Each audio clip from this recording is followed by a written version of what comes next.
Hi guys! So pupunta kami ngayon sa swimming pool kasi wala kaming magawa sa bahay. It's super init.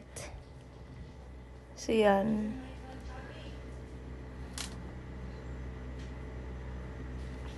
Yan, lalakarin lang kasi namin yung pool. Nasa gitna lang siya.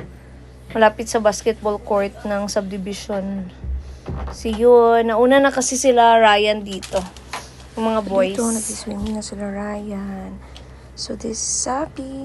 Hi Sabi, hi to the vlog. Yan, si Sab. Hi Sab, say hi to the vlog. So, ayan yung papa niya, super macho papa. Yan. So, Si Marian. more or less, so, yun. Yun, nag-enjoy lang talaga kami together with the group. Yun, nag-swim na yung mga boys. Yan, so, swim lang kami ng swim. Yan, si Sab, dito sa mga, si Sab, dito siguro siya nasa sa 1 feet pangbata. lang yung pangbata. Ayan.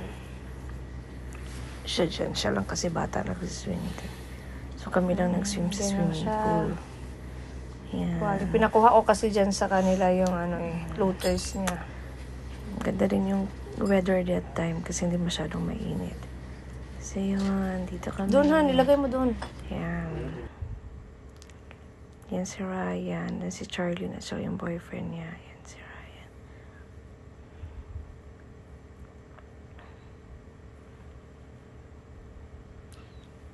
Yan. Palamig lang talaga.